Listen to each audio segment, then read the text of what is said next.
Thank you, sir. Okay.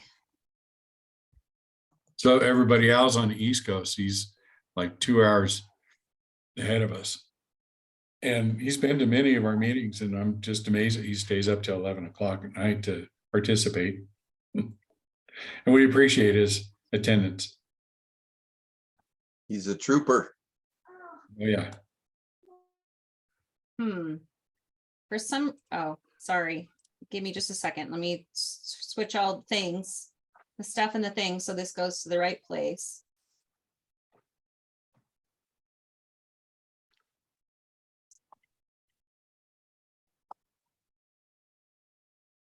Okay. Facebook has been initiated and we are going to get started here. And we are recording. Okay, so today's presentation is how to build a massive wait list for your RAL, and that is going to be presented by Brett Chotkevys. I got my, oh, you can't see it. My hooked on phonics over here so I could pronounce that correct. I do want to tell you, we do post these, we have it live streamed on Facebook. We also post it to the Denver ALR website. You'll see the recordings there a couple days after the event, and that's all hosted on YouTube. So please do like and subscribe and share these out if you have if you have administrators, if you have friends who own RALs, please do share these. Everything that we do here is to help everyone improve their processes, their results, and in the end, to provide a better service to their residents and family members of the residents. So I'm gonna go ahead and start with a great big huge thank you to Gene Garino, rest in peace. He is the founder of all that we are doing here, and we just are so grateful for him leaving such a legacy behind and for giving us a platform to serve in the way we can. So at Grand Avenue Brokers through Dollar, we're able to help all of you owners and future owners fulfill your dreams because this man fulfilled his. So we have a website, if you haven't already been there, it's DALR.com. And we have all kinds of great things there for you. We try to stay on top of trends. We've got listings there. If you want to check out the assisted living for sale, that page is getting an overhaul over the next month and a half. So you'll see some changes there. There's a get funding tab. So if you're interested in expanding, getting funding to buy a RAL, if it's your first one or you're already an operator, definitely do check out that get funding tab. We've got a quick little video there that explains how the lease option program works. And you can fill out a form to have a consultation to see if it makes sense for you. And then the contact form, I'm going to drop that into the chat. If you have not already put your information in this form to receive a newsletter or invitations to events, please do enter your information there so that we can be sure to invite you to all the great things we're doing.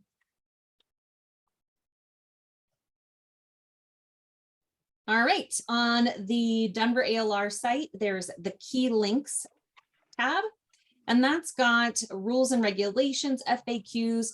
These are specifically geared toward Colorado, but if you check out the other key links, if you do the drop down, there's more links, and it's got all kinds of great information for folks across the country. So it's not just for Denver. Thanks to COVID that took us nationwide via Zoom. So we also have a Facebook page, and I'm going to drop the link. This is you didn't know you guys were going to have to do so much work here today, I'm sure, but I'm going to drop the link to that page as well in chat so that if you haven't already, you can go ahead and like that page and join our group. We do a lot of posts there, updating you on different events. We share some CALA information, all kinds of information goes to that site. So definitely do engage. And we've got 326 members and growing. Meetup. Okay, so there seems to be some confusion about Meetup. So I'm just going to give a brief commercial about Meetup. You all got here, so congratulations. I'm not sure if you came through Meetup or from an email, but this is where we host our events, and it's a great marketing platform. If you're not familiar, basically it's a place where like-minded people can come and experience live and virtual events based on their interests. Now, the reason we like to host it here, one, it's very easy to market our events, but two, it gives social proof to our organization. So it is super helpful. And we do ask that if you want to continue to attend these meetings, that you please do go over to meetup.com. If you don't already have a profile set up, just set one up.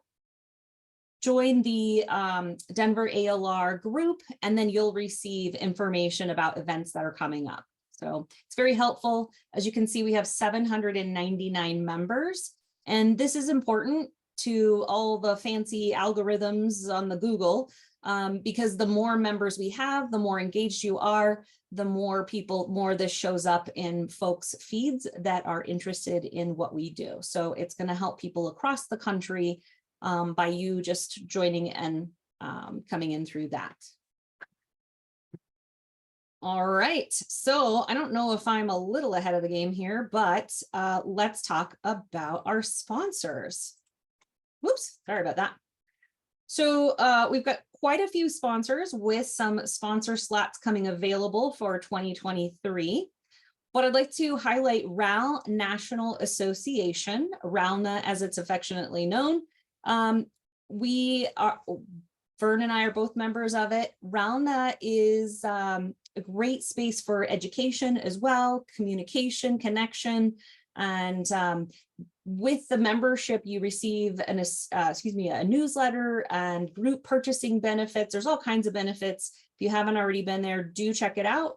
Head on over to that site later on, and I'm going to put that in the chat as well, so that you can subscribe. They've got all kinds of fantastic tools there as well.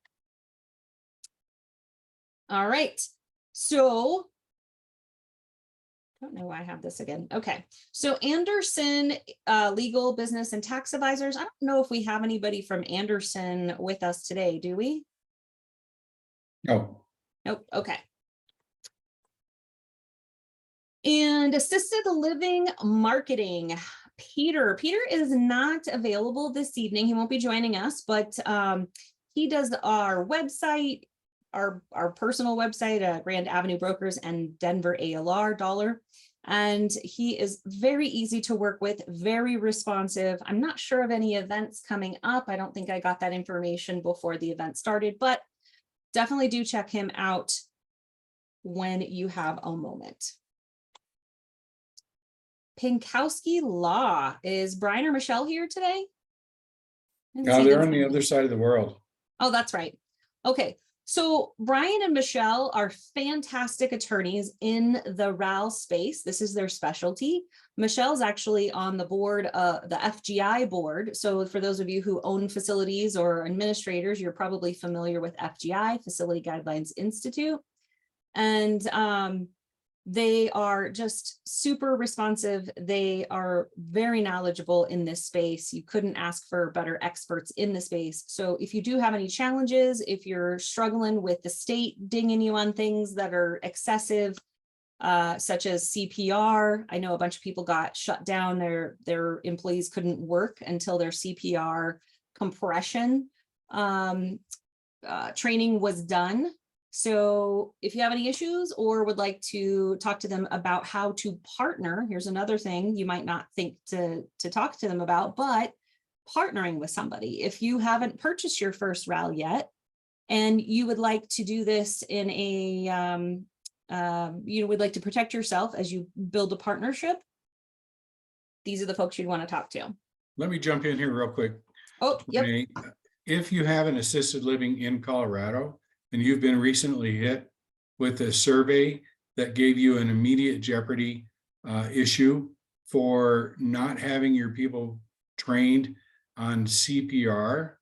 The Pinkowskis are getting ready to do a joint suit against the state for their definition of it, because and Jeff is here, he can talk a little bit about this, but basically and Jeff and I spoke about this morning, but there's a new inspector out there that thinks that the online CPR is not adequate, even though the state in their regulations doesn't specify that it needs to be a physical training. So they've given immediate jeopardy fines to many of the assisted livings here in Colorado.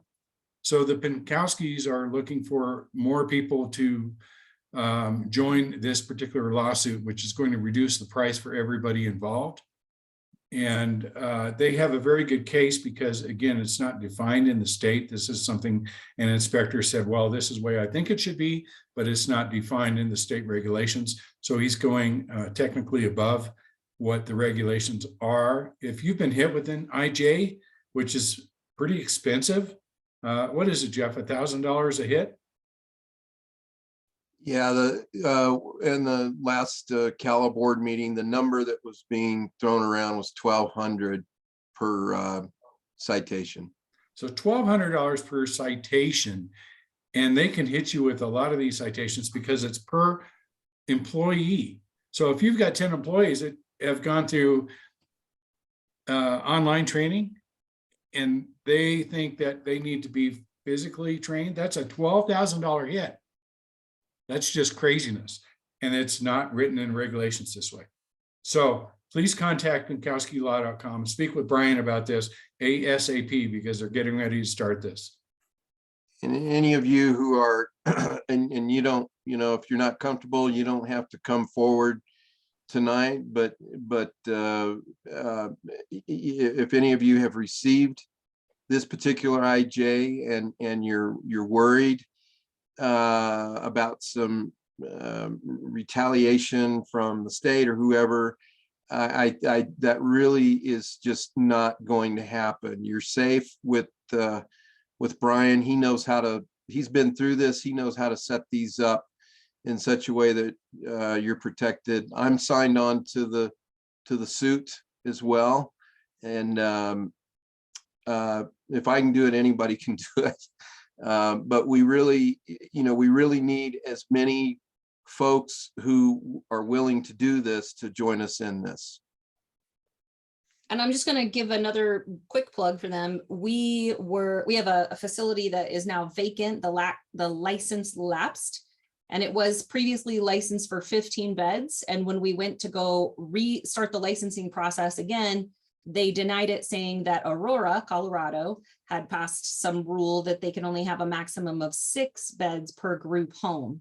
So the Pinkowskis fought that, and we got it approved to be back to 15. So if you run into that situation, definitely they can help you with that. So we, Vern Harris, myself, and Letitia Lewis, we are with Grand Avenue Brokers at A Better Way Realty. A Better Way Realty is where our funding comes from for the lease options. And if you would like to know more about lease options, our program, if you've never had that conversation with us, I'm going to post this link in the chat. You can check that out later. And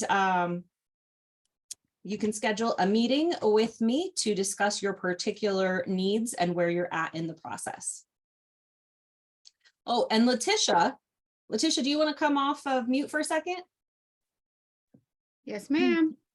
So something you may not know about us here in Colorado, for those of you who are local, we also help people buy, sell, and also fund. We have a mortgage brokerage as well, Money Max Mortgage. We can help you with your personal residences and your other investment properties too. We don't just do RALs. And Letitia, you want to talk about your experience in about 30 seconds? Yes, I have been doing real estate about 19 years. I've just joined Vern and Renee Dunnigan over at Grand Avenue Brokers. kind of changing the narrative. What they do, I really appreciate, I admire, and I'm learning so much. But it still left a door open for the residential side. So that's kind of where my niche is in that. And I'm enjoying learning and meeting all these people. So thanks, Renee, for having me, and you get it back. Thanks, Letitia. All right, so Vern, you want to talk about our recent activity? Yeah, I see that we have this up, and sorry I didn't get a chance to take care of this. So we did get the 43 beds in Grand Junction sold. And on top of that, we got another 25 beds out there that were available and sold. The 3-pack in Centennial, he's taking that off the market. He wants to get that in a little bit better condition. We did get the 10-bed in Northern Colorado sold. And the 10-bed in South Metro is still under contract. We still have available 86 beds in Eastern Colorado, putting out a seller discretionary earnings right now of just over $600,000. So that's a great opportunity. There's one of the facilities there is at low vacancy. And when that thing gets full, it's going to be putting out an SDE, seller discretionary earnings, of well over $1 million. That's just a fantastic opportunity for somebody that can go in and do a value add. So that's all we have in hand right now. I know that there is at least 4 other properties out there that are available in the Denver metro area. So if you're interested, we can connect you with those as well. They're typically 8-bed facilities running in the anywhere from 700,000 to 850,000 range. So that's what is out there on the market that I know of today. And if you have not already signed up to receive these listings to your inbox, go ahead and just use your QR code scanner. You can just open your camera, hover over this QR code and enter your information, and we can send that to you as soon as we have them available. I'll leave this up for just a couple seconds here. Okay, news from CALA. Do we have anybody from CALA on? Maybe Jeff. Oh yeah, Jeff. Yes. I'm not sure. Let's see what exactly would be helpful to update. We did just have our first live conference in well, let's see, that was October. And Vern and Renee were there. Just want to say thank you so much to them for being there and being one of our sponsors. And we you know, COVID hit us like it did some of the other places, but we're getting back on our feet.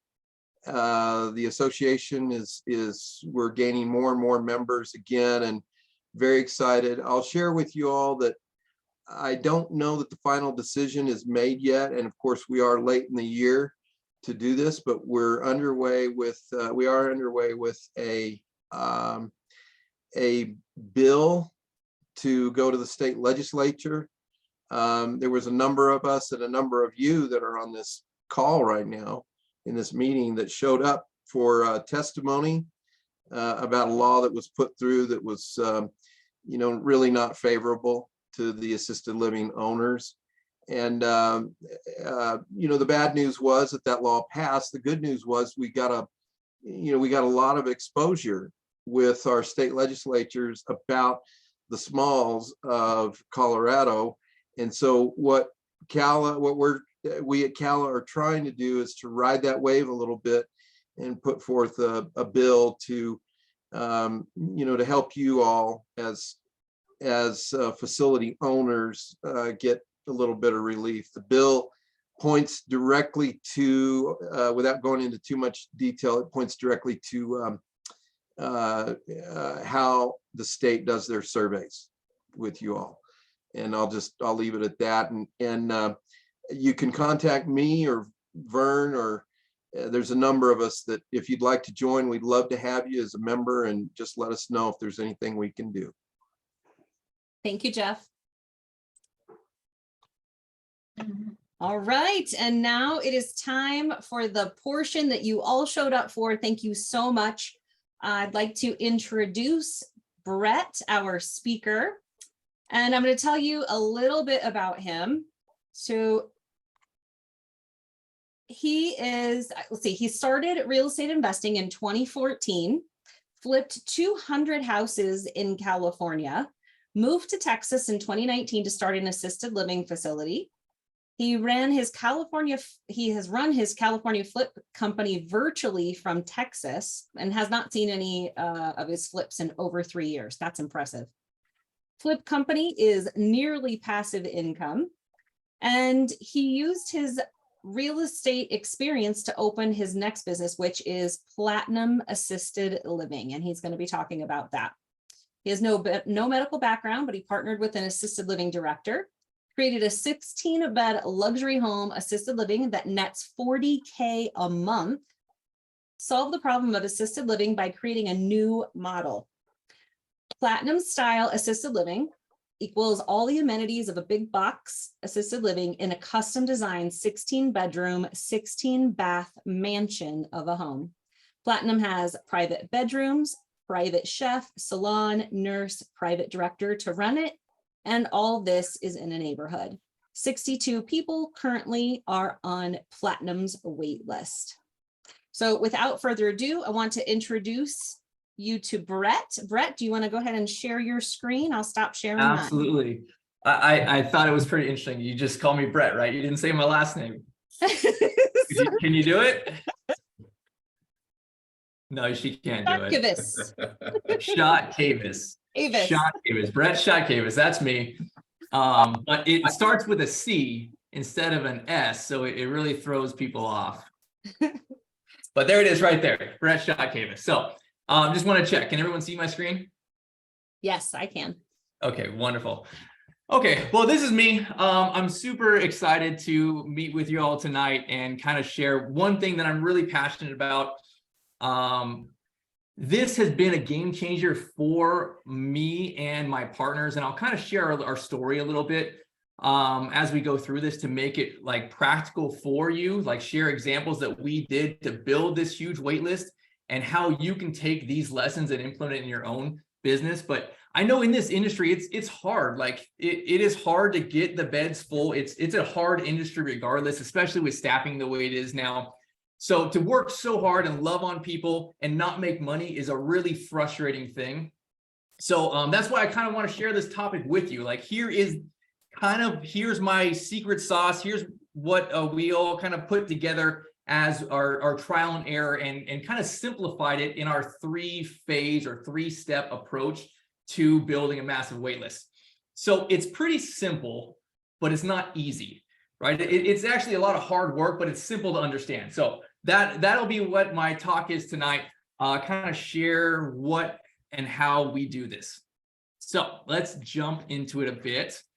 You can see here's our assisted living down here. This is Platinum, and we're in Georgetown, Texas. It's about a half-hour north of Austin.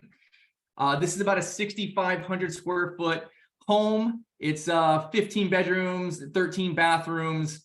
What our niche is here is like we said earlier, I partnered with my wife and another person who has 22 years in big box corporate, right? She's a memory care director, certified Alzheimer's practitioner, and she really just knows and loves on seniors. So we came in together, we kind of created this niche for us. And really what we do is we provide all the care and amenities that you can get at a big facility, right? But instead of getting it at a 116 bed, you get it at a 16 bed, right? So we have our own chef, we have private rooms, we have nurse on call, we have our own salon, right? We have everything that you can get, memory care director, everything that you can get at a big facility. We do it in a small, more intimate, but I wouldn't call it a house. We call it a mansion, right? It's like this huge custom designed ADA, just beautiful luxury high-end home. So that's kind of what we did. And we have 62 people on our wait list. We've been open for a little over 2 years. And the 62 people is a direct result of what we're going to talk about tonight.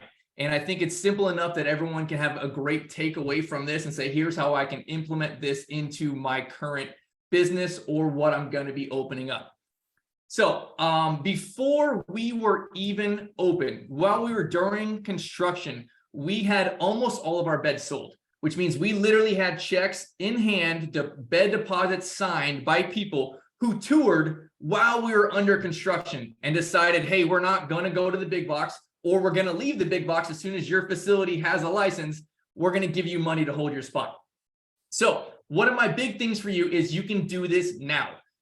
Don't wait for your facility to open. Don't wait for permits. Don't wait for your license. Don't wait for anything, right? Now is the time. Even if you don't even have your land or your building yet, right? Like you just have a dream.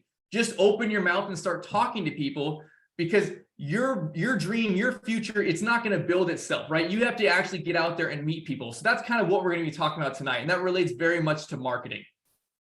So this is me. I'm obviously the one on the left.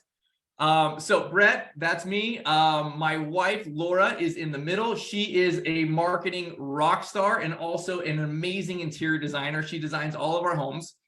And then on the right, that's Shannon Conway. She has 22 years of corporate big box assisted living experience. She is a certified memory care practitioner, and she has a huge heart to love and care for seniors. So we all partnered together, brought all of our separate experiences to make what Platinum is, and we've had an incredible journey and been able to help so many people in our city. So want to share some of the tidbits that we've learned with everyone tonight. Okay, what we're going to be talking about is a 3-phase marketing strategy. Let me back up a sec, because I think, there we go, we skipped one. Okay, what we're talking about tonight is really about getting known, right? It's about marketing, but marketing is really just getting known. So let's break this down a smidge. Have you heard the expression that it's not who you know, or it's not what you know, but it's who you know, right? I don't think that's all the way right. I don't think it's who you know that matters. I think it's who knows you, right? Who knows you? Who, like, if you have an assisted living business right now, your beds are full based on who knows you, who knows your personal name, and who knows your business name, right? Your beds are full based on getting known. And that's what we're going to break down tonight. I'm going to break this kind of simply into 3 different processes of how you get the right people to know you. And we'll talk about who the right people are, because you have a whole city of people there, but some of those people already are influencers, already are leaders for your ideal customers, right? So how do we get known by the right people so that we can have them rep your business? We can have them give referrals. So this is not just for people who have their assisted living, right? This is for people who it is your dream to start your assisted living. And that's why you're on this call now. You don't have one yet, but you still need to get known. You need to get your vision, your heart, your dream out there, because the bank, the private money lenders, the realtor, whoever is going to get your deal going needs to know your heart. Right? You don't have beds to fill yet, but you still have to get known because you have this dream to fulfill. So I will encourage everyone to start now. Everything we talk about tonight can be started right now. So this is how we're going to break this down. This 3-phase marketing strategy. Like I said, it's pretty simple. It's just not easy. So I think of this as kind of like a easy, medium, hard strategy, or maybe another way to look at it is like a short, medium, and long strategy. And that's my phase 1, 2, 3. So let's talk about this. And this is my overview, and then we'll get into it in detail. Okay, so phase 1, which is my easy or my short approach, right? That is talking to these industry leaders. Now let's define industry leader. That is someone who already has your ideal customer, who your avatar is, which we'll identify in a few minutes. Who they are already meeting people, whether they're home health, their hospice, their doctors, their pastor, their whomever, right? There is already those people. They are meeting with these industry leaders across the whole country, across the whole world, right? But they are specifically in every city where you're at. Your potential customer is meeting with people already based on the common problem that they have. So you have to find these industry leaders. Now, right now, if you don't have a wait list, right, and you're looking at phase 1, you are not known. Nobody knows you. No one knows your name. No one knows your business. So what does that mean? You are going to be paying people who have already gotten known, who've already gotten known and gotten leads, and you're going to pay them for their leads. Okay, that's the easy, that's the short way. That's the way to fill up your beds quickly. Okay. Phase 2, this is where you go to these industry leaders, you meet them, you become friends, right? They know, like, and trust you. They know your heart, they know your vision, they know what your business is, and they will, for free, right? Because there's lots of people who are not allowed to accept money, right? They have a job, and that job has a problem. The problem that they have is they have people that they care for, and that those people have a problem. They need to be placed somewhere. So you are there to solve their problem by providing a solution to their problem, which is where they can be placed. Those people, a lot of them, do not accept money or don't want your money, right? They just want you to scratch their back, you scratch our back, everyone gets along, right? But they have to know you. You have to get known by those people. So we'll spend most of the call talking about phase 2 and breaking that down. Phase 3 is where you put on your big boy pants, so to speak, and you transition and you become the industry leader. Right now, that I would consider like the long-term phase.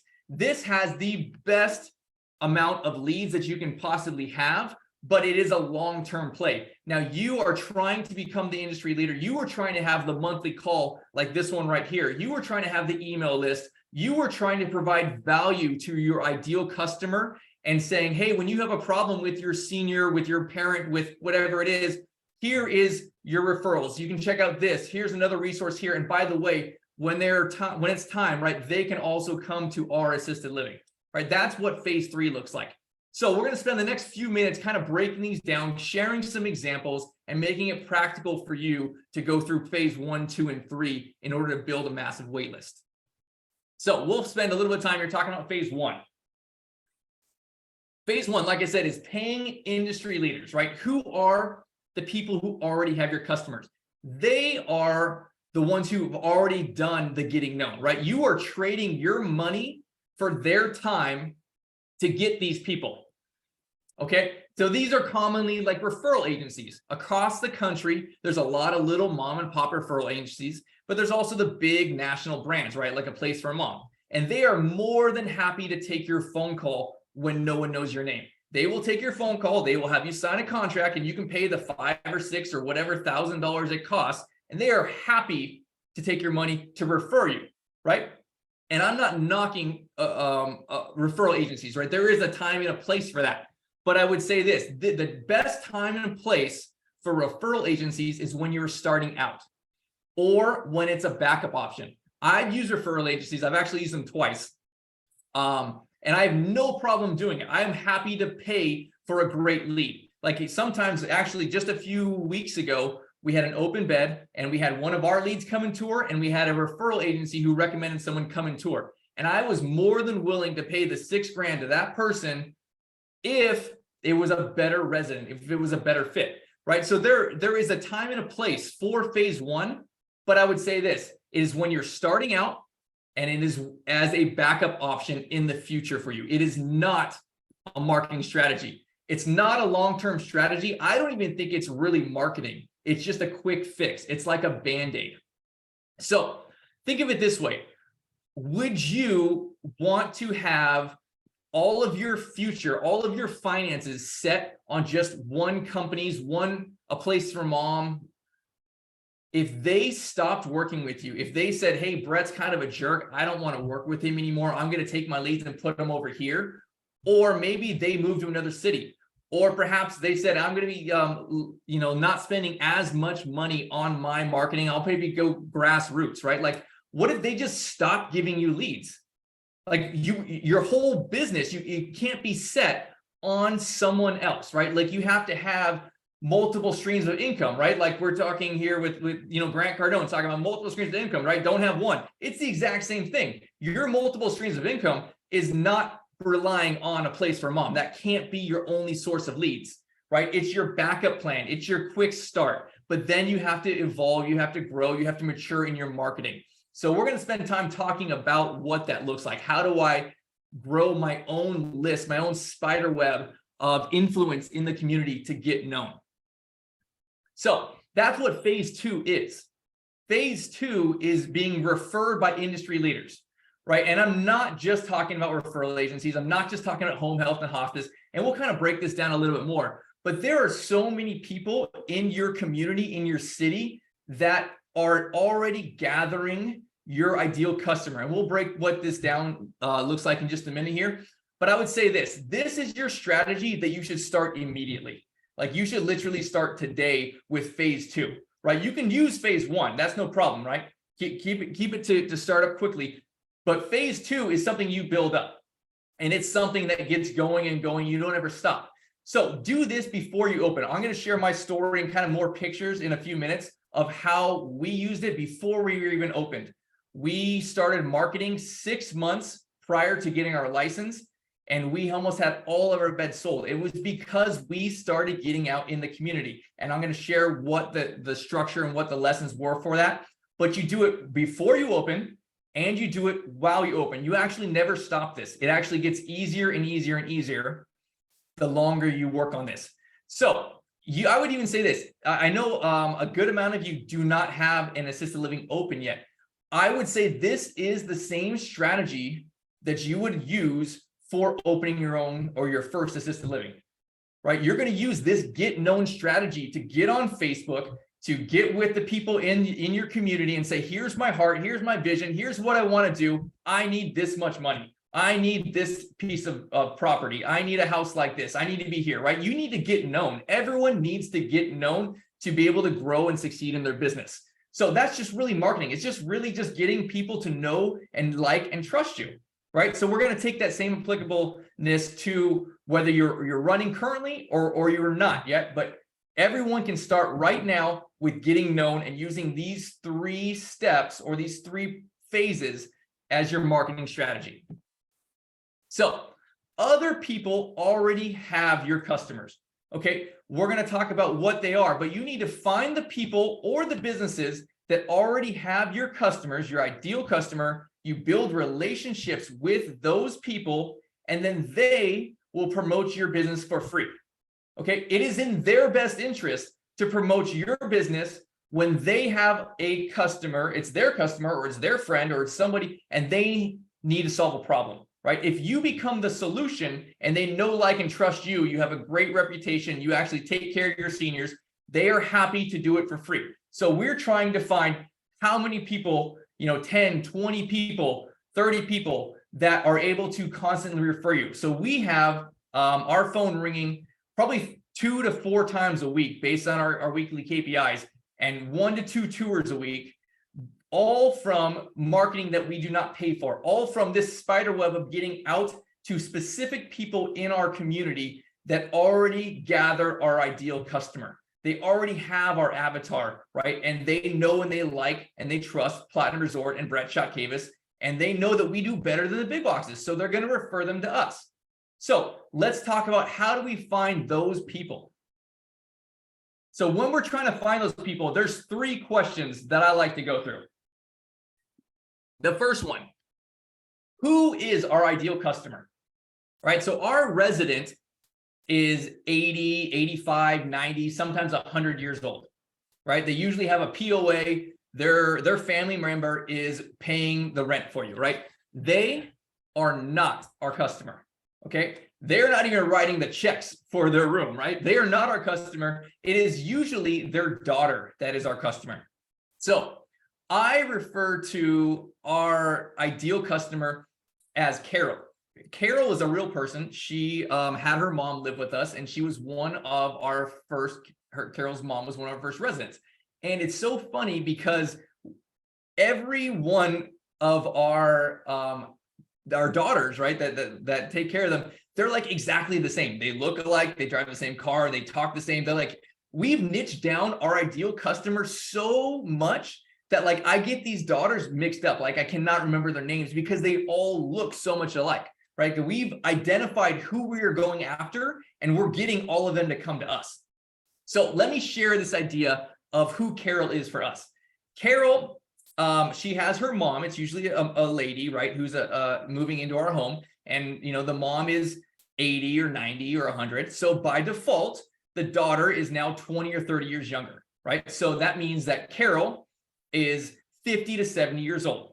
and we run a private pay and we run a luxury high-end home. So that means that Carol is from an income standpoint, medium, middle class to, you know, upper middle class.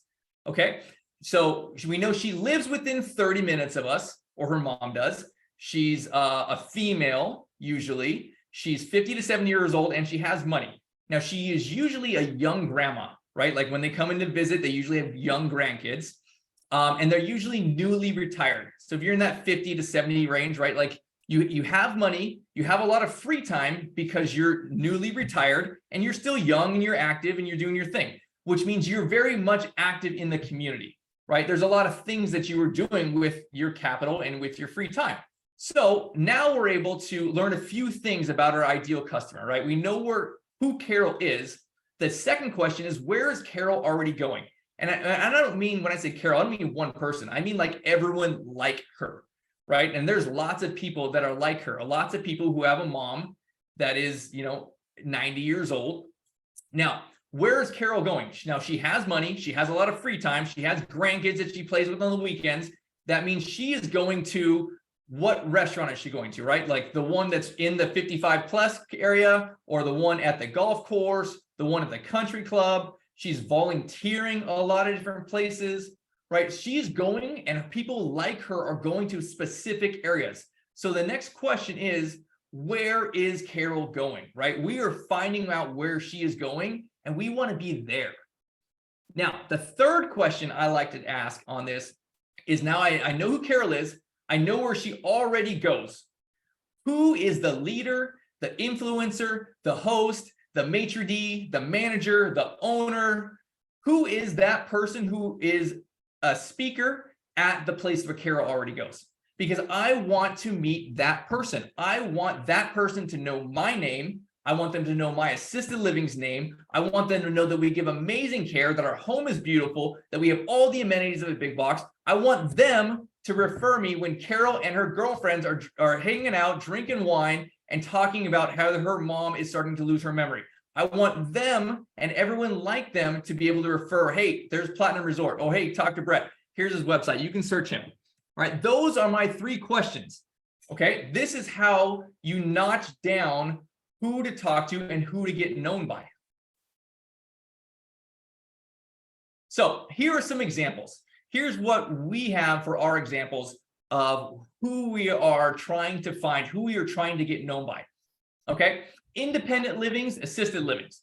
Independent livings are very, very low-hanging fruit. These are people who are not in assisted living, and within the next 5 or 10 years will either be incontinent, need medication stuff, not be able to feed themselves. They will need a place to go. Those people who run that place will have a problem with hundreds of residents.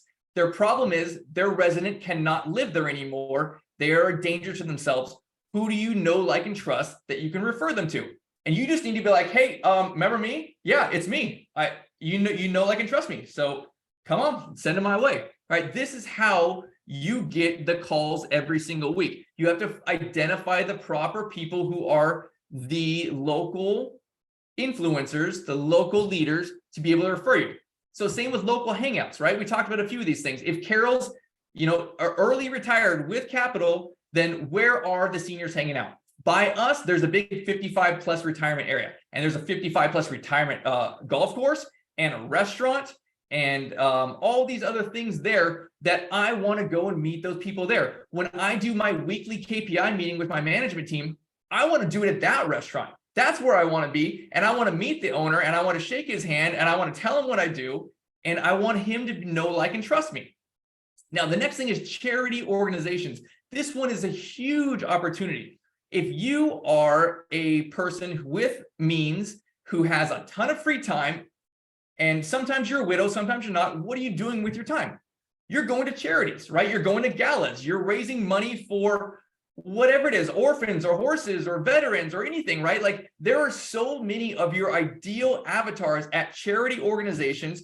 We actually don't spend any money on marketing, but we actually spend a good amount of money donating to nonprofits, and we will sponsor events, and we'll give TVs for drawings at galas, and we are there giving speeches and whatever, right? Like, getting known in our community, because those are the places where our carols are already hanging out.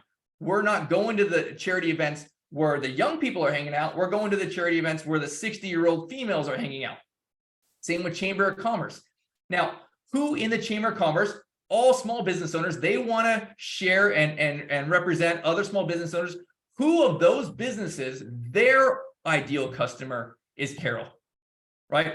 Who of those other small businesses have the same ideal customer as you? Those are the people you build relationships with. Don't just go in your chamber and like hand out your card and be like, oh, hi, my name's Brett, I'm from Platinum Resort. And like, that's it. Like, specifically find who are the people who have your avatar. You build relationships with them. How can you help them? How can they help you?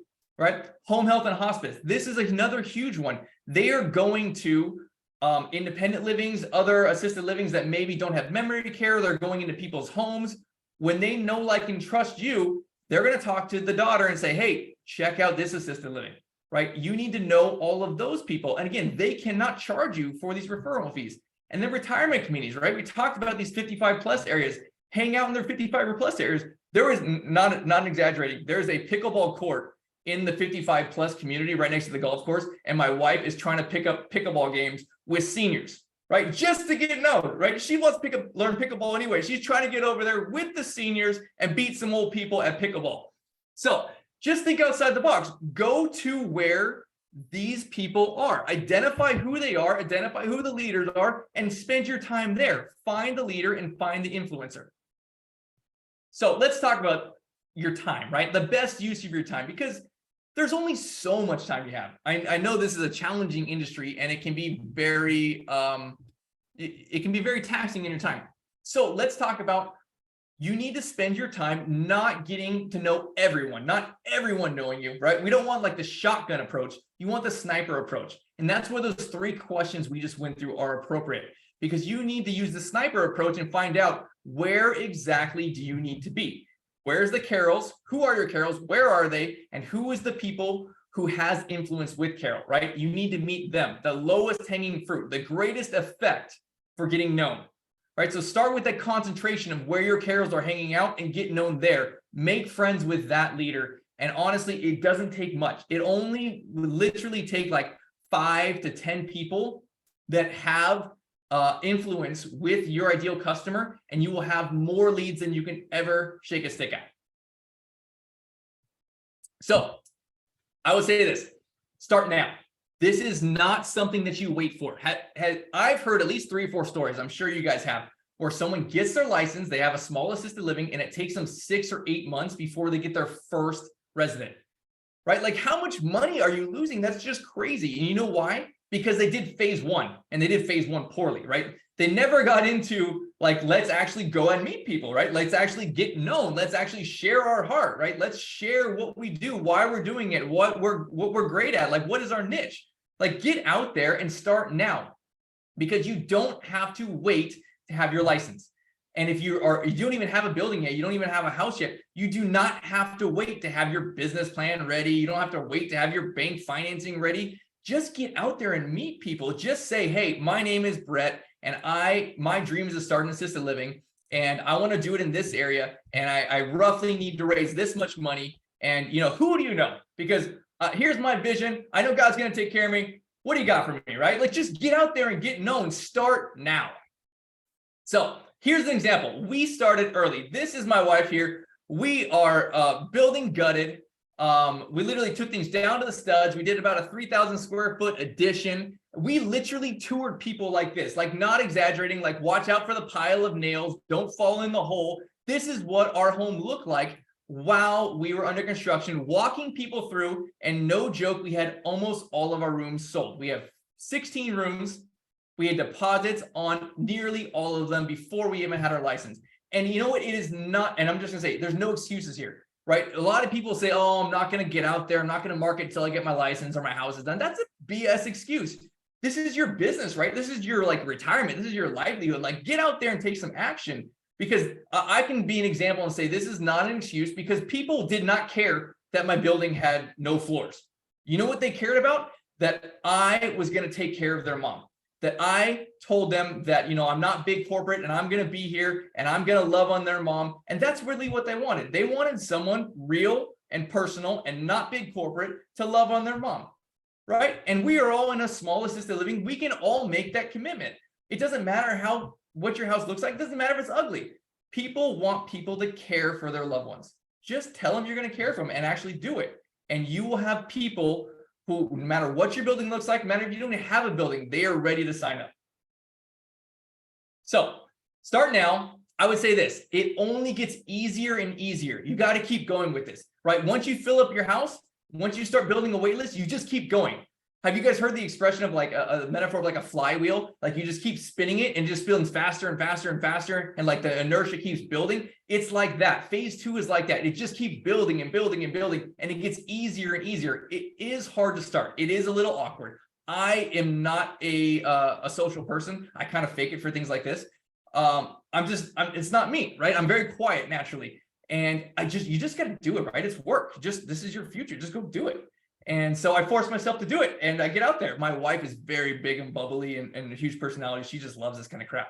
But anyways, just get out there and do it. And then KPIs, you have to hold yourself accountable. Weekly meetings to what your accountability is, right? Like how many meetings are you going to? How many posts are you doing? Team accountability. I would encourage you, even after you fill your beds, we still are going through how many meetings are we going through? How many posts are we doing? How many new reviews are we getting every single week? It's been years, right? But we're still building these things because they're keeping that flywheel going, right? Phase 2 never, ever stops, but it does get easier and easier and easier.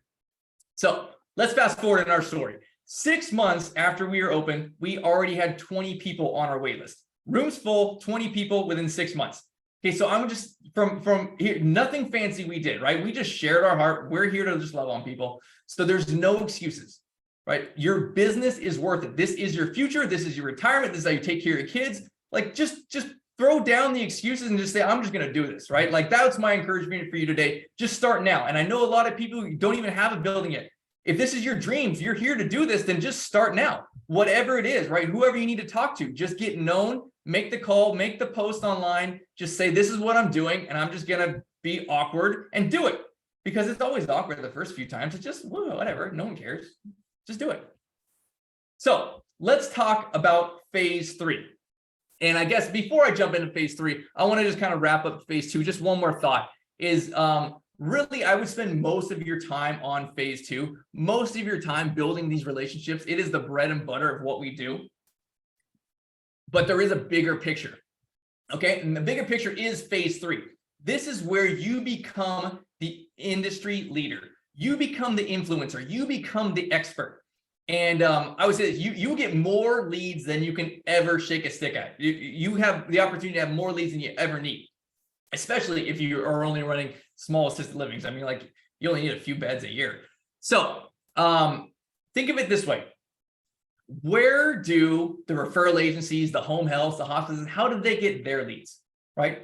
They're not going to other referral agencies to get leads for their referral agency, right? Like they're actually out there doing phase 2, right? They're actually out there rubbing elbows. They're getting known. They are serving their community. They are telling their ideal customer, they've gone through this. They might not have my 3 steps, but it's the same gist for them. They are doing the same thing and they are providing value to their ideal customer. They are saying, hey, here's resources, right? Here's home health, here's hospice, here's how to do retirement planning, right? They are serving their ideal customer. That is what you would do. Now, how do you do that? Well, let me back up 1 second and say how we are going to do it. So we have a 16-bed assisted living here in Georgetown, Texas, and we're building our own neighborhood. So we're going from 16 to 80, right? So like I said, we have 62 people on our wait list. No problem filling our 16-bed. But now to go to 80, I'm going to be stepping things up and I'm going to be implementing phase 3. And this is what I said is like the long-term phase, right? So I'm going to be starting now. So we are building a neighborhood of assisted livings, right? We bought 8 acres and we're building these 10,000 square foot, like these custom designed mansions. They're all ADA, 16 bedrooms, 17 baths, just gorgeous, elaborate, big, beautiful homes, level 5. We're building like our own neighborhood of them. They all have their own front yard, their own like driveway, no parking lot in the front. Just this looks like a custom street with mansions in it.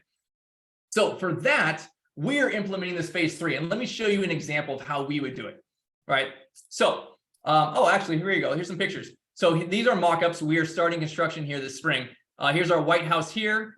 This is the backyard for it. And they're all next door to each other, about 50 feet away. Here's our gray house here. These are the first two that we're going to be building.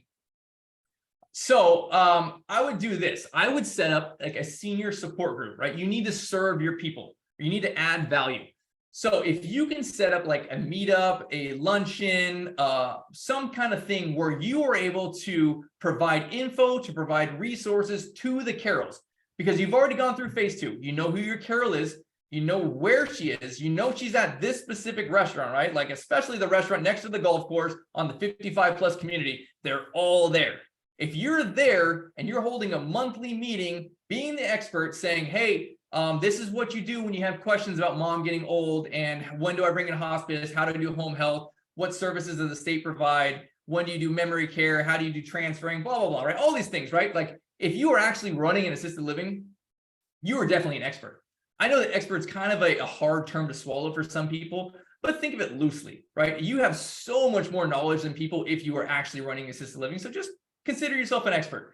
And you're there, you're running a meeting, and you're able to say like, hey, here's what I would do. Here's what we've done. I work with this home health, this hospice, this memory care director, blah, blah, blah, right? Like do all this stuff. And by the way, if you get to that point, here's my assisted living, right? Like you can bring mom here. We'd be happy to take care of her.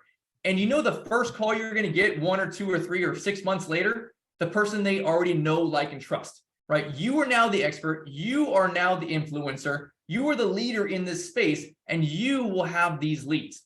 Now, if you're not comfortable being the expert, you could be the host, the admin, and just bring in the experts, right? You already have a relationship with home health and hospice and doctors and nurses and all these other people. They can come in, they can speak for you, they can do a presentation, and you're still there. You're still gathering a list of emails, right? Like you're still getting all the leads. Like those are your leads, right? You could send out monthly updates, monthly newsletters, right? Like they still know, like, and trust you, and you don't have to be the expert. You could be the person there that's just hosting and serving your community. So that's what I would do if you want to do phase 3. And that's what we are going to do to be able to fill our 80 beds.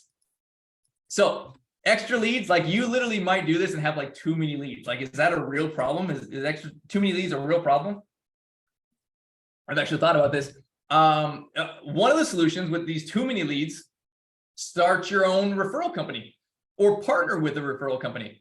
Right? Like, what are you going to do with those leads? Like, I'm sure you can monetize them some way. I'm sure someone can monetize them some way. So I would check that out as an option for this third, the long play. So here's my takeaways for tonight. And these are the things that no one told me when I first got into this industry. Honestly, I was only taught phase 1. I was literally taught like, hey, your marketing plan is to go find a place for mom and have them fill your beds. But like, what if the local place for mom sucked? What if I didn't like them? What if they didn't like me? What if I wanted to get my own leads? Like no one taught me that. And so anyways, my hope is that you're able to understand this, you're able to make this practical for you. So phase 1, right, is your backup plan. It's not really a marketing plan. It is a great option to have as a backup. You should definitely have these relationships with these people. And when you need it, you use it. But most times you're trying to build to not use it. So you're going to be spending most of your time on phase 2, right? Building these relationships, getting known with the local influencers, the local leaders in your community. You spend most of your time and energy here, and you never stop. You just keep building momentum because it will get easier and easier and easier. The more you do it, you'll spend less and less time, and you'll get more and more results the more you keep putting the effort into this. So I would spend most of my time doing phase 2. I don't even think you need to do phase 3 unless you have a ton of beds. So that's kind of wrapping it up here. If you want additional resources, this is our website here, palm.university, and you can look at our virtual tour. You can actually walk through our assisted living, like literally every bedroom, every bathroom. You can walk through the whole thing and see it. My wife, Laura, is our interior designer. She designed it gorgeously. You can check that out. And then we have hit the additional resources tab. We have a bunch of training videos that are free. And then also a document library where you can download a lot of the documents that we use as well. There's a lot of free resources there. So what's next, right? If you really like this, you're going to be taking action at it. You're going to be doing your phase 1, phase 2, phase 3. You're going to be meeting everyone, right? Like you've met these industry leaders. Like, what do you say to them? Like, what do you say to get them to refer you? And then you get a tour, right? Like you get people coming in. Like, how do you structure a successful tour for a resident's family? Or maybe the next potential issue is like, how do you answer the families when they're like grilling you on like, hey, what's your staffing and what's your food? And like, how do you take care of mom's medication? And how do you do the dementia care? Like, how do you answer these questions and be able to share your positives and kind of like shun off the negative things that are naturally about everybody? So if people are interested in what's next, right, we do a sales and marketing training for specifically RALs, right? So we have 20 plus videos with a bunch of documents, and it's over 7 hours long. If this is something you are interested in as like a next step, this is kind of what it looks like here. This is what our program looks like. We do phone sales and online sales. We have follow-up systems. We do tour structuring, tour rebuttals. We do our 3-phase marketing, which we just talked about today. We go through that in great depth. The customer avatar, how to work with industry leaders in your market. We do website marketing, social media marketing. So all of this is only about half of what our content is. It's about $2,000 value. It's discounted with the promo code DEN100 for Denver 100. DEN100 is the promo code, and it's only $197. So if this is something you're interested in, feel free. You can email me. There's my email down here, brett@palm.university. Put the DEN100, put the promo code in the subject line and say, hey, Brett, I'm interested. I want to do it, or I have questions. I want to talk. Whatever it is, put the promo code in the subject line, and I'd be happy to set you up, or happy to talk to you, or happy to answer any questions you have. And then again, if this is not for you, but you want additional info, we have a ton of videos and other documents on our website that are free and you are able to check out. So thank you all so very much. My email is down there, and I also did put it in the comments. Feel free to email me, and that is it. I hope this has been a huge help and a benefit to you wherever you're at in your journey. That was fantastic, Brett. Thank you so much. You are welcome. Wow. What a deal too. Goodness gracious. Okay. And I want to just open up the floor for any questions. If you want to just unmute yourself, go ahead and just pop in with any questions you may have. I have a question. Hi, Brett. Hi. Yeah, my name is Boyd. I'm actually in the middle of opening a 16-bed assisted living as well. Actually 18 beds, but 12 of them can accommodate double occupancy. So total would be 30 beds. And yeah, I wanted to get your input regarding staffing, whether or not you've considered like full-time employees on payroll versus like hourly shift versus live-in, caregivers. What are your thoughts about this? I mean, which way did you go with? Absolutely. So I have strong feelings towards no live-in caregivers. I would not definitely do that. We do a 3 shifts per day. And so it's 3 8-hour shifts. We do 6 a.m. to 2, 2 p.m. to 10 p.m., and then overnight 10 to 6. Now, you can also do 12-hour shifts, but I personally prefer 3 shifts, because if you have people call out, which we're in a situation with labor shortage, and I feel like it's better to go this way. If you have people call out, it's for 8 hours instead of 12 hours. But it also allows you to hire more people, which gives you more flexibility with having more staff. Again, going back to the current labor shortage, I think having more staff on an hourly payroll is a better buffer for you. It gives you more people to call in if someone no shows or quits or something like that.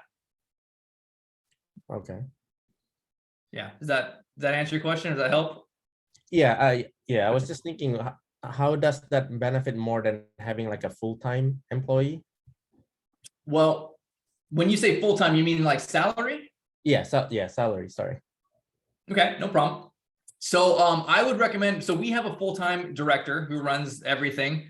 And she is able to kind of run the show, but also is able to be kind of a backup person, a buffer between me and the staff, so that if someone does no show, they do show up. So Again, what state are you in? I'm in Washington State.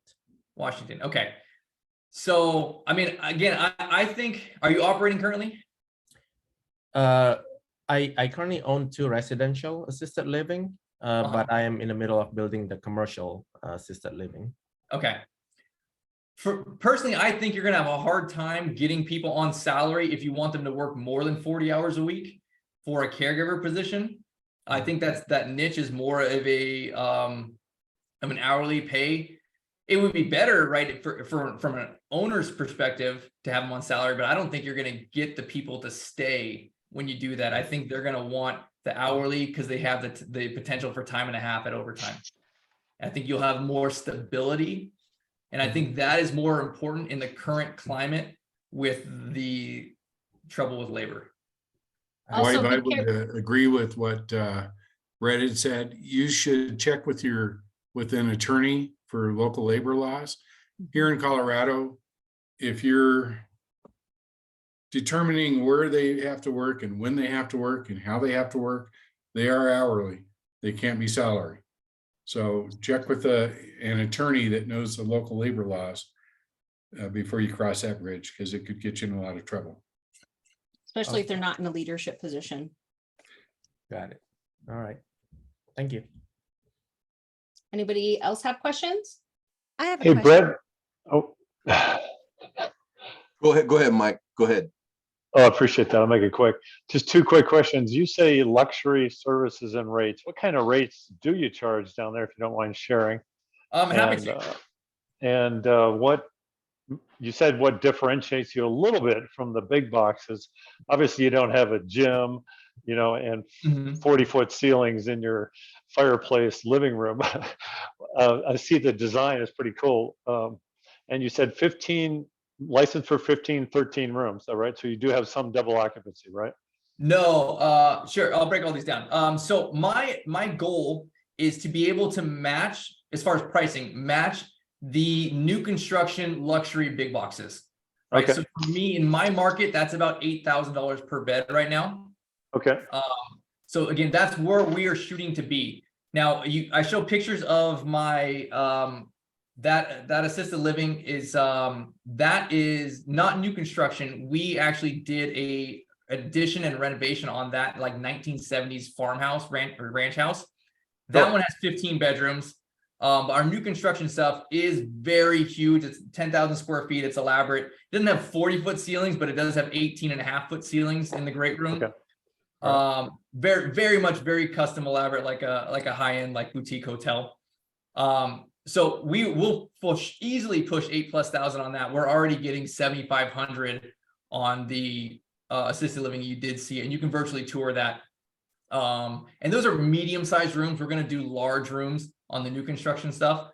So let's see that. So that's part one of your question. The second part is what differentiates ourselves. So I try and classify my niche when we're doing sales tours to potential customers.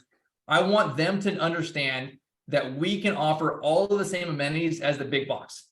Now, a rehab's slightly different, right? You're going to have the different things where you can, do that kind of stuff. We're not a rehab, right? But if you go to the down the street assisted living and memory care, you can get all the same services. And literally, my partner is a dementia expert. So we can do all of those same things, bring in the home health, the hospice, the doctor, the podiatrist, mobile x-ray, anything you can think of, we can do it in our building. We have the chef, we have the salon, but would you rather have all of those services done for 116 people or for 16 people? Right. And from a sales perspective, it's a very easy answer for the daughter to say, well, yeah, this house is beautiful and it's small and it's COVID safe because it's less staff and less people. And mom's got her own private room and private bathroom. Yes, I'd rather be here, and I'd rather pay the same money for the luxury big box to have her here. Cool. Yeah. Brett, how do you compensate for not having a pool, or do you? And what about a workout room? No one ever asks. I don't think it's ever come up about a pool or a workout room. We offer assisted living and memory care, and I think a lot of our people are, later assisted living approaching the memory care or not full memory care. And there's no way they would go anywhere near a pool or you know, even get out of their wheelchair for that kind of stuff. Yeah, Jennifer, I've got a client that has a pool, you know, one of those workout Sure. pools. Mm-hmm. In 3.5 years, nobody's ever used it. Right. No, but it certainly is eye candy when you're competing against a bigger box place. It is eye candy, but nobody ever uses it. Sure. So if anything, it's probably a liability. Oh, for sure. Yeah, but sometimes your higher functioning seniors want that. So Brett, Yeah, do you but they could be take- independent living in that case, as Mm, opposed to assisted. maybe. Do you take higher care seniors then, Brett? Is that kind of your niche? Yes. For sure. Now, and to clarify that, we don't take people like with like 3 months left of life, right?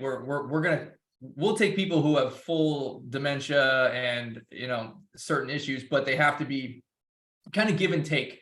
You know, maybe one thing where it's a heavy lift where it's like, you know, either they're not eating or they're incontinent, but not like a whole bunch of issues.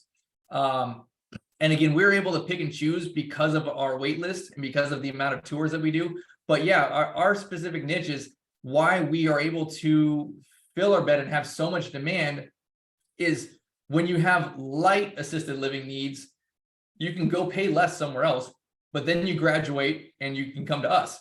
And what our niche is we'll be with you all the way through the end of life. So if you are able to move in with us, all you have to do per the state here is be able to bear your own weight.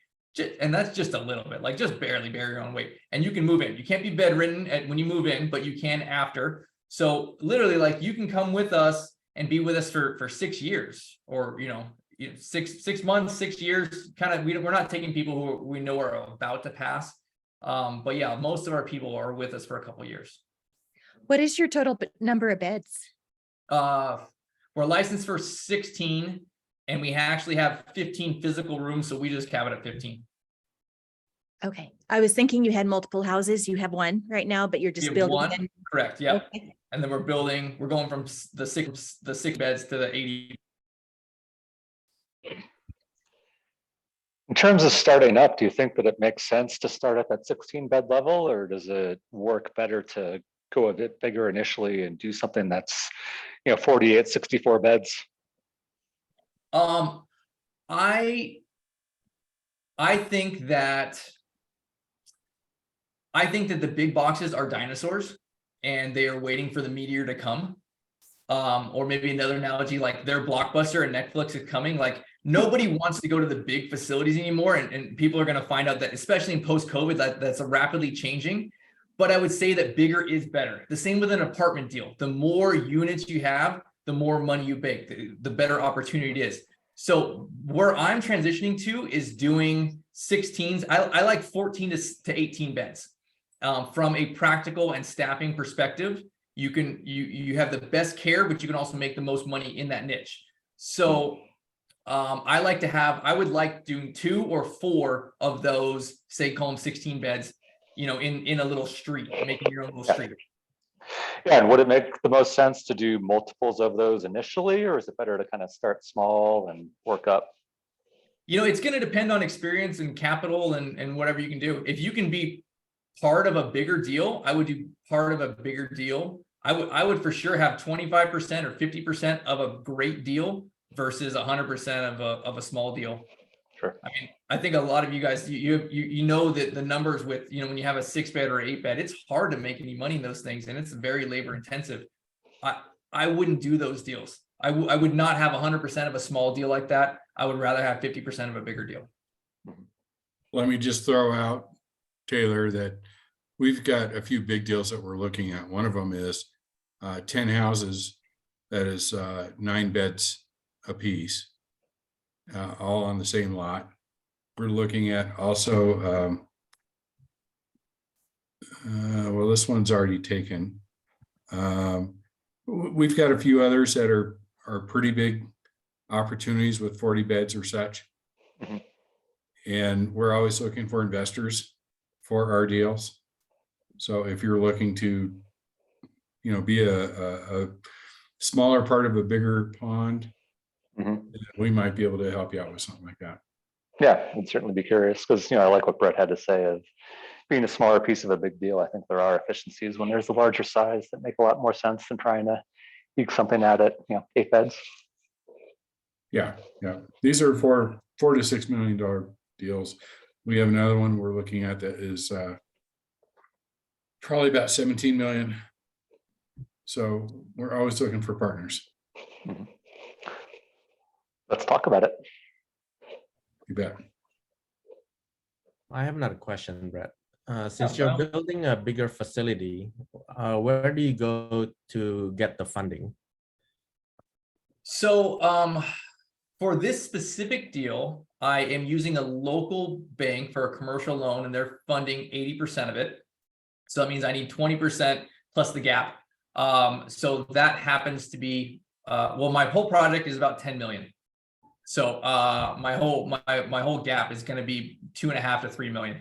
So I have a private, I haven't brought an equity partner, somebody that I've worked with before. He's actually a family member. We've done a lot of deals together, who happens to have a lot of capital. So we're essentially just going 50-50 in it and then using the bank to fund the majority of the deal. But there's a number of ways to do something like this. If you're going to do like a deal like mine and do the 10,000 square foot home, it's about, at least where I am here, about $150 to $170 a square foot to build. So you're, in that 1.5, $1.7 million range, but they net like 60 grand a month. So to do something like that, you bring on an equity partner, they probably want to commit about 500 grand. It could be one or multiple people, or you can look at syndications or something to that effect. Nice. Does it matter whether it's a commercial loan versus like small business loan? You can do either or. Okay. Yeah, over here it's a little more, it costs a little more for the construction. It's more like 400 to 500 per square footage. Wow, that's crazy. Yeah. Yeah. So I'm still, I connected to some banks already about getting the loan for 5 million, but I'm just trying to see whether there are better options, other than small business loan. What market are you in? Seattle, Washington. Okay. Honestly, VoIP, I'm sorry, go ahead. I'll let you go first, Brett. Sure. If you're looking at 5 million for one building, how many beds is it? It's 18 beds, but total can be 30. 18 rooms, but total can be 30 beds. Okay, gotcha. It's also about 10,000 square footage. Okay. Yeah, with interest rates where they're at now, that's I would just run those numbers again and maybe just shoot me an email and be like, hey Brett, if I invested this money in Texas, what will my return look like? Because it might look like it's 4 times the price. Okay. And just say, hey, I'm happy to build something else. Sorry, Brett. Don't mean to interrupt. No. I do want to express that we did a deal with a client where he had a total of, 48 in one facility and 34 in another. And we ended up buying his facilities. He's still operating them and leasing them from us. We purchased them. He paid off the bank and walked away with probably close to $2.5 million of cash. And he used that to expand his business. So that's a consideration. If you already have existing ones, then maybe a deal where we come in, buy those existing ones. And again, the rate's a little bit higher, but if you compare SBA at 9% principal and interest with, we're like 10.5 to 11% interest only, it's pretty comparable. And it gets you cash in hand, less money down. And it might be an option for you. Okay. Sure. Yeah. Well, we can talk. You bet. Yep. I know I saw Joey. Did you have a question? Oh, there you are. So hi, Brett. I've actually spoke with you and Shannon on the phone before. It's been a little while. Yeah, I remember you. Great to see you. You've been doing well, I see. Very good. And hello to to everyone else as well. Well, I'm still here in Southern Illinois. When I spoke to you guys, you were only really kind of working in Texas. I understand that you're not, you kind of work with people, and I guess Yeah, for correct. everyone, I mean, I don't have any, there's not a lot of folks around here that or I can really like pick their brain and what kind of feasibility or for this area, or is the offer still open to go to Texas? You can No, come to because Texas I anytime. wouldn't It's a have to beautiful have place. partners, but I do have, I'm consulting right now with groups of DD homes for developmentally disabled.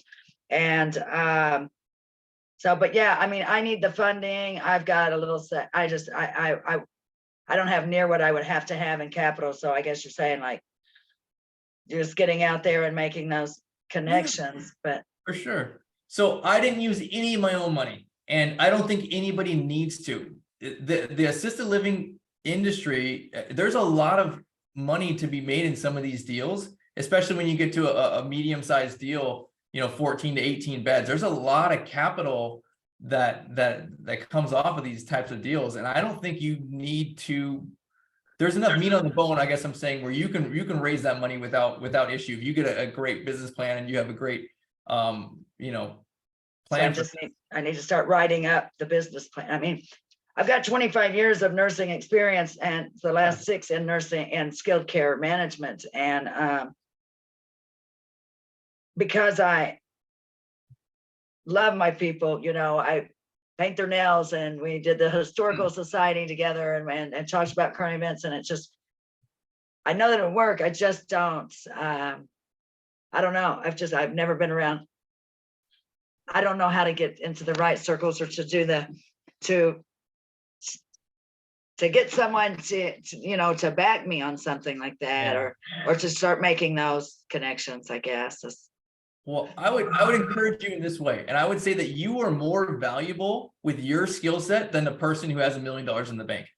There's a lot of old people with $1 million in the bank, but nobody has the heart and the experience that you have. So that is more valuable. I would take that, because there's so many people who are just jaded in this industry. Take your heart and your passion and your experience and go share that with people and tell people, this is what I want to do, and I have this vision, and here's how much money we can make, and look at all the baby boomers that are here, and I just need someone to invest with me. Who wants to throw in 500 grand? Let's build this big, beautiful assisted living mansion, and we can make a ton of money together. Yeah. Okay. So Facebook groups and that types of things. I mean, I've kind of been in there, but I don't know what it is about, just to initially break that, just do the thing and open up about it. Cause I know, just like everything else, it's just, it's just putting myself out there. So I'll try that this week. That'll be the rest of this week. I would start where you're at. Like, it's the same thing I just went through, those 3 questions. Who's your avatar? Where are they at? Who's the influencer? Yeah. Like, you're now, your avatar is who is a retired person who has $1 million in the bank, who is scared that they have their money in the stock market when it's super volatile right now. Sure. That's your person, right? Like, go to those restaurants, go to those bars, and just share with people. Do that. Well, so that brings me back to another question that I was meaning to ask is, also, where I currently live and where I do know somebody, I don't know if we have the money. Okay, so in a private bank, because we have a lot of the big boxes around here for such a small rural area that I'm in. Do I have the, I guess, what am I saying? The average, the median money that I would need, you know what I mean, to keep that strong and survive. So I don't know if I'm really in the right spot, but I would think that almost any area could actually sustain that type of plan. I mean, we should be able to. I would bet within an hour of you, there is the right area. Okay. So when I first got into this and I was learning my market, I secret shopped 60 assisted livings within an hour circle of me. And I took notes on every one of them. And I would do that. And I would start with, where's the Whole Foods? Start with where the Whole Foods are and go there. Okay. All right. Okay. Thank you. You're welcome. Nice seeing you. Good to see you too. Brett, I have a question. Go right ahead. This is Julie. First, I just want to say thank you so much for your time and the information. It's been great. I wanted to kind of go back to where you began. You said you picked up a 1970s farmhouse, you rehabbed, you did additions on the property, and then, you know, things got going. I'm curious, how long did that process take you? Did you run into any hiccups with licensing, permitting, anything that happened to you that you thought, man, if someone had told me about this? Yes, absolutely. I literally get on a soapbox about that. So I bought this house, and it was outside of the city limits.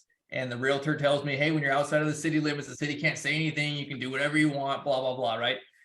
That was so I'm like, okay, so I bought the house. So I go through and I demoed the whole house. And then the city comes and says, oh, by the way, yeah, you're outside the city limits, but you have to pull this permit and this permit and this permit. I'm like, what? No, I'm outside the city limits. No, you have to anyways. And so from that point, I had the house demoed, and it had a 6 months delay of all sorts of stuff, which ultimately ended about another 400 grand of expenses. And I thought I was going to do a residential fire suppression system. It had to go commercial fire suppression and all sorts of different stuff, man. It was a lot of drama. But I had to go and raise a ton more money. I had to actually sell rental properties to be able to finish the deal. And it was super stressful. And I wish that somebody would have told me, like, I literally have a checklist for people now, like, okay, ask this, did you check this? Did you check this? And if somebody would have just given me that beforehand, it would have saved me like a lot of gray hair and sleepless nights. Hey, Let me Brett, get is that that checklist, Brett. is that in the package that you offered? It's not, but I can shoot it to anybody. All right. Great. Yeah, it's a bonus. We can throw it in for sure. And thank you for that. And to kind of just follow up on location, when you were mentioning find the Whole Foods. Yeah. First, I love that you said that, because that's how I look for real estate for me personally. Where's the Whole Foods? But could you elaborate a little bit on that when you find the sweet spots for locations? Do you think that being too far out in rural areas might be a hindrance because of the time it may take for people to get there? Hospital or anything. Okay. So I guess a couple of parts of the question here. So first thing, what I'm looking for is I don't like residential zoning. I avoid residential zoning. And I don't want the city to come to me and say, hey, Brett, you can only do 6 beds, right? Like, I don't want that risk. I don't want that potential. I avoid that kind of stuff. So what it means for me is my niche is like multifamily, light commercial, mixed use, or like I'm out of the city limits in an area where there's really like no regulation on zoning. So that's kind of where I'm looking for. That's kind of my sweet spot. And with that, I am looking for pricing. I want to know where I can support the best bang for my buck. And I think of it this way. My top line, my income versus my expenses with some of these types of different deals when it comes to location. And this is why I went from a 6,500 square foot home to a 10,000 square foot home, is because I can charge more income. I can increase my rents, my monthly my room rents by $1,500 per resident because of my room size and having private bathrooms and all the amenities that we talked about, right? If I can increase that by $1,500 a month by having a big, elaborate, nice house, it increases my mortgage and my taxes, right? By maybe $2,000, $2,500 a month, but my income is going up by say $1,000 or $1,500 times 16 per month, right? So I'm paying an extra $2,500 and I'm bringing in like an extra 16,000, right? So I can have a spread there of 14,000 because I'm going to have the same caregivers, the same chef, really the same utilities, like the same amount of food. My expenses are going to be pretty stabilized, where my income has a huge window of spread here, right? So I think it's super important. And I think the best deal what you can do here is finding the more affluent areas. And I actually have a video on this on my website where I break this down in great detail. But like, you can do the same 16 bed. Well, let me put it this way: you can do two 16 beds, and have like a $2,000 rent difference and make the same net profit from one building that's $2,000 more versus having two 16s that are $2,000 less. And I'm sorry if that's confusing to say, but I guess what I'm saying is, like, you can make you can make the same profit from having two homes that are 16 as one. Or if you're doing an 8-bed, like 116 like this is the equivalent of making like 5 8-beds. Wow. So, because your expenses are the same, right? Like the same, but your income can go up and up and up. Like, that's not, there's no limit on that, but your expenses are going to be the same, right? Your hourly wage is, you know, it's plus or minus $1. So I think it's really important when you're looking to find those areas that can afford that. Now, you asked, part of the question was, is it too, you know, where do you go? It's too far.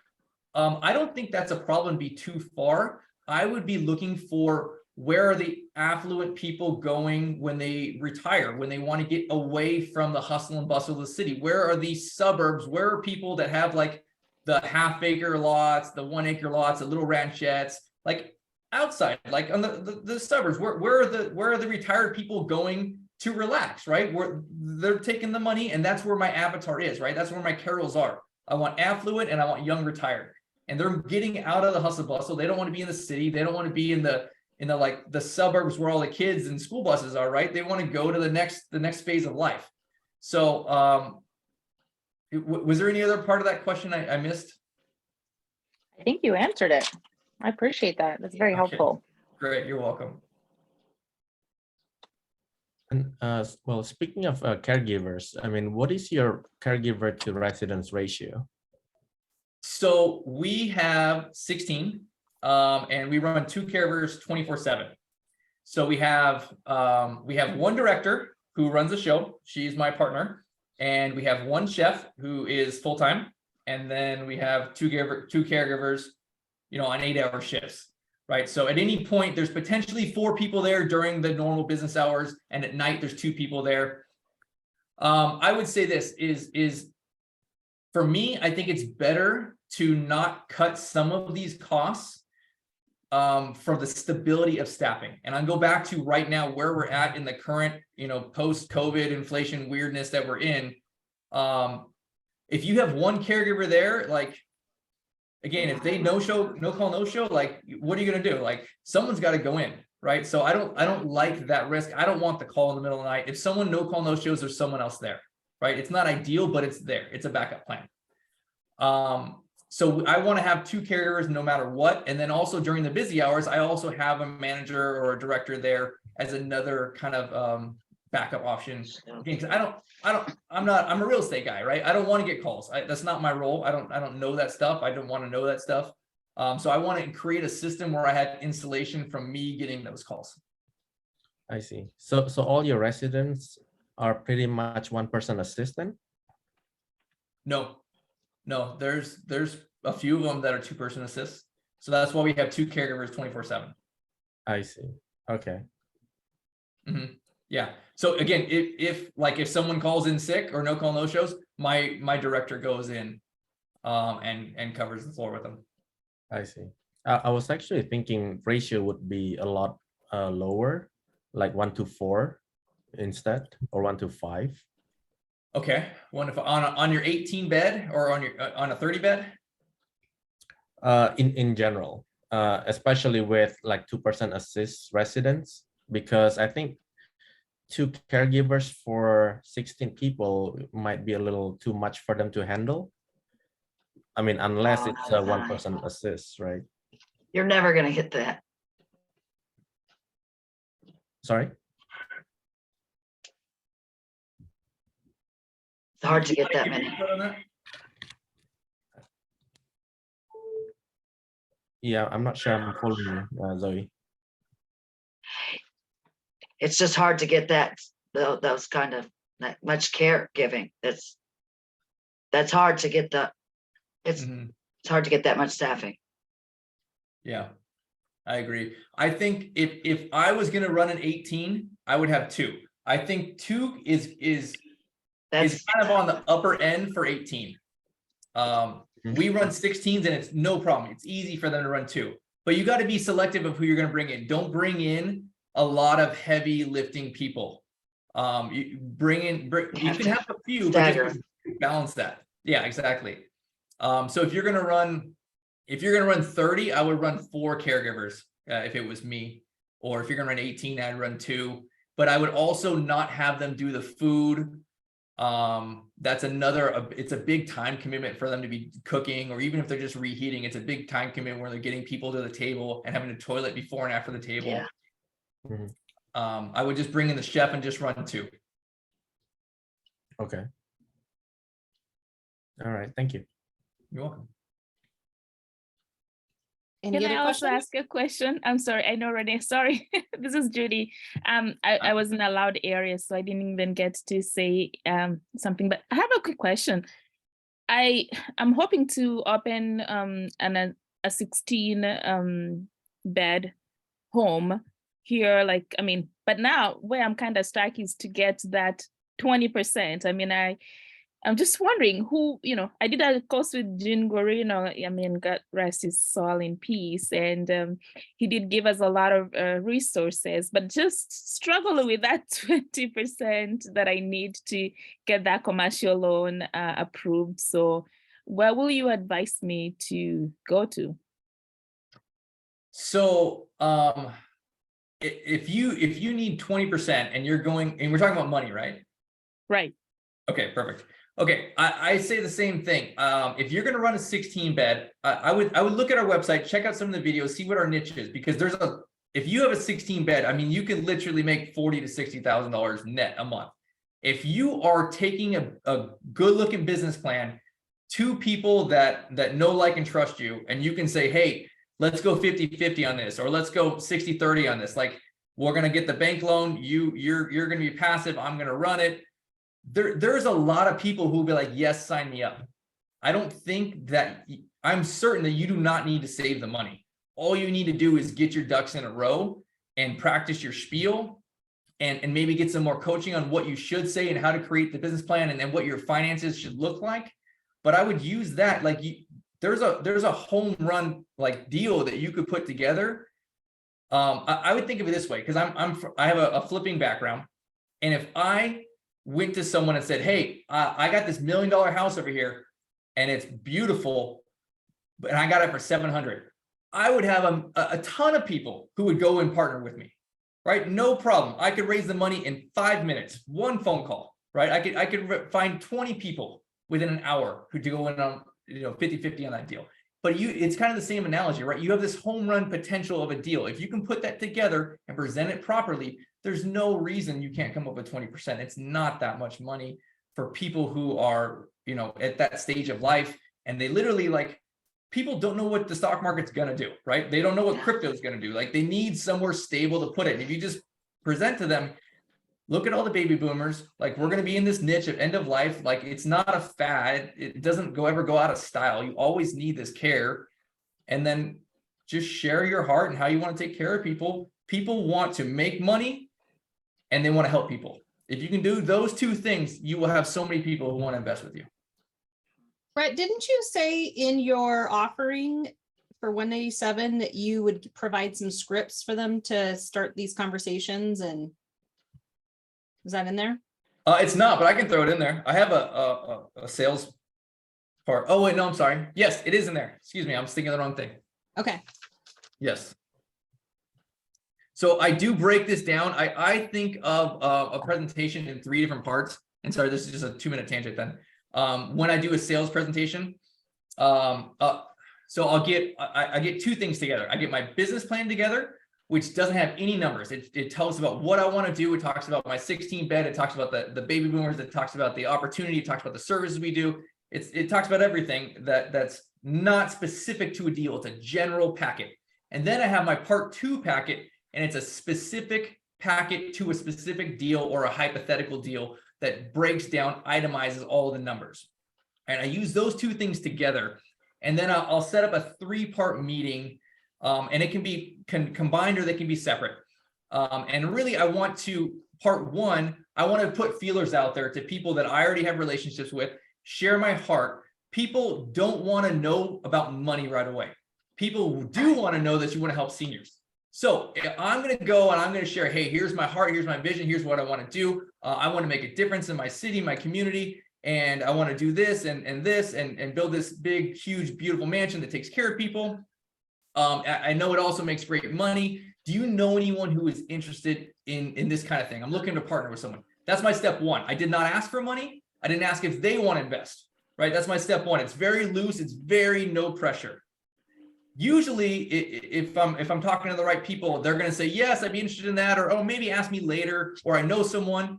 That is the opening for my step two, which is, okay, well, let's either do it right now, because I just softly entered it, or well, let's set up a coffee. And I'm going to bring my 2 packets, right? My business plan and my finances. I did not show that in my step one because that's aggressive. I'm just being very loose in general. Okay. My step two, this is where I'm bringing both my documents here. Now on my step two, again, I'm sharing my business plan. I'm not getting into numbers yet. Numbers are scary. Numbers are aggressive. You don't want to be the overwhelming business person, right? You're presenting it with a document. Here's what I want to do. The first part was kind of a 60-second elevator speech. This is more of a 15-minute elongated elevator speech. You're not getting into details yet. You're going to share your heart, your vision, some pictures. Here's what we do. Like I have some people that work with us. We create a business plan for them. They literally have the pictures of my mansion and they say, hey, it's going to be like this. It's going to be like this. This is what we do.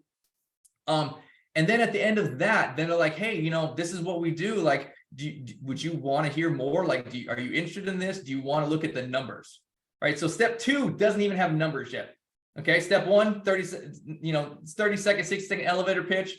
Step two, over coffee, 10, 15 minutes. And I'm asking permission to get into step three. Step three, I bring out the separate packet. And now we're getting into details, right? Now I'm showing them, here's what the numbers look like. I'm going to have this many beds. Here's my average bed rate. I've done my market analysis. I know what the average bed rate is. I know what my expenses are. And I'm going to say, hey, look, I'm going to make $40,000 to $60,000 net per month once I'm full and stabilized. And I need a $500,000 investment. We're going to go to the bank and do this.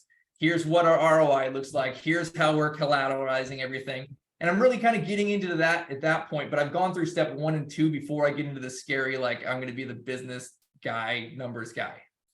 Right. And then you show them, like, you lead with heart and it's gentle and everyone can relate to taking care of seniors because everyone has a parent that got old, right? People know there's a problem. So you start there and then you get into the numbers after, and it's a very slow, gentle approach. And you can kind of do it all in one sequence, or you can break it up depending on the vibe for them. Hi, I have a question. Brett, that was great. Thank you so much. I think some of the challenge is for people who are not historically in real estate and sort of like, we don't normally hang out, socialize with people who have money or who are investors. They're just like other people who work, and they work every day 9 to 5. And I think that's sort of like, where do you find these people who have $1 million and they want something to do with it? Just like, and two people, not the guy, your colleague that you work with, but like the people who would be willing to, who do these kinds of investments. I think that's where it gets a little harder, like versus, oh, hey, I'm on a Facebook group. Let me ask strangers on a Facebook group if they'd be willing to go in with me, that kind of thing. For sure. I definitely would not ask strangers. If someone was going to work with you, they need to already have known you, or it's going to be like a one step removed where somebody that really knows and trusts you is going to refer you by one step over. So I would do this, and I'll speak from my personal experience. When I first got into real estate, complete newbie, I was waiting tables. That was my only experience. Got out of college, nothing, no deals. I raised money by just going on Facebook and saying, hey, here's what I want to do. Here's what I'm passionate about. Here's how I think I can make a difference. Here's how I can better the community by fixing up these trashy houses. And by the way, I think I can make great money in this. And I just made a few posts, kind of like really awkward, honestly, like it was terrible, but I just still did it. And I had like 3 or 4 people reach out to me like, oh, I didn't know they were interested in investing. Oh, cool. Like, I would just do that. Like, if this is what you want to do, it doesn't have to be perfect. It just has to be you. If you're authentic and you want, and you're you, people who already know and like you, I'm sure 1 or 2 or 3 of them is going to be like, hey, can you tell me more about that? Can we grab a coffee?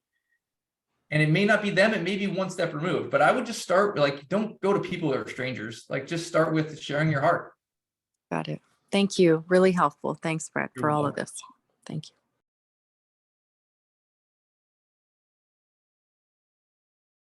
Brett, can we exchange your circle of friends here? Yeah, sure. Just- Be happy to. Come to Curious, Texas. but in the new buildings that you're putting together, what are some of the features that you are designing for and building for that are going to distinguish you in terms of, you Yeah. mentioned accessibility, that seems like an obvious one, but Right. is there anything in terms of comfort, health, safety, COVID precautions, amenities? What are you building in that you feel is going to distinguish you Sure. from everyone else? Yeah, there's a lot, right? They're really BA. So let me start with what I don't want, because this is a huge like pet peeve of mine. You drive up to an assisted living and there's always 3 things that you see, right? The first thing, there's a parking lot in the front. Second thing, there's a red curb. The third thing, there's one of those big covered overhangs. I'm like, these are like the 3 signs of I'm going there to die, right? It's like, yeah, let's drop mom off in the smelly, gross building because she's about to die. Like, I don't want those 3 things. So I designed everything to avoid those 3 things, and I'll explain some more things too. But so building our own neighborhood, for me, what that means is we cut in our own road into the middle of the property, and I have front yards for every house. There's no parking lot. I have front yards, and I have a big U-shaped driveway. So U-shaped driveway in the front, a front porch, a mailbox. All my visitors and stuff can park in the U-shaped driveway. My staffing has to park all the way around the back side of the property, right? It's a big like oval around the whole property. Staffing is all parking in the back, so no parking lot. I work with the fire marshal. I made sure I had the wide roads that were extra wide so I can avoid the red curbs, and I'm not doing those damn things that like we park under in the rain, whatever they're called, right? Like, it actually, and then a lot of these people, you can go to like an architect, right? You're like, hey, I want to build an assisted living, and they'll give you like, okay, here's my canned assisted living, right? Like, they all look the same, and you can do these like 16 beds. They're not uncommon. So a lot of them around here, you'll put like 2 16 beds next to each other, an assisted living and a memory care, and they're about like 10 feet apart from each other, right? And they just look commercial, and they have the parking lot in front. I call them small boxes, right? It's like a big box, but it's small, and they look commercial. They feel commercial. They're still gross. They still smell. So ours, we're designing them like mansions. So they're actually 55 feet apart from each other. So you drive on this road, there's no like sign in front of each building. And they're all different. They're not like all the same, right? On the interior, they're the same layout, but the exterior have different skins, right? One's got siding, one's got stone, one's got stucco, etc. Right? Like, they're all like these custom designed, like, beautiful homes. It looks like the same builder, like a high-end custom builder built them all. And look, you're gonna drive down this road, you'd be like, who built this like big ass neighborhood? Like, this is awesome. Like, that's my vision for it, right? Like, not like, oh, it's another assisted living. So that's on the outside. Plus, they all have backyards. The inside, you walk into an assisted living, the first thing you see, you walk through the front door, first thing you always see, nurse's station, right? Like, who the hell wants a nurse's station right there, right? Like, so ours comes in, it's this huge vaulted, I think it's like 13 feet in the foyer, and then it opens up to the great room. The great room has 18.5 feet lofted, and then it's no joke, it's all glass wall. It's literally, the entire thing is glass wall, up to 13 feet high across the whole great room. And then, so you walk in, and then what, another huge pet peeve of mine, sorry, you asked the wrong question because I'm really passionate about this. I love this. I'm an architect, so this is what I get off on. Okay, wonderful.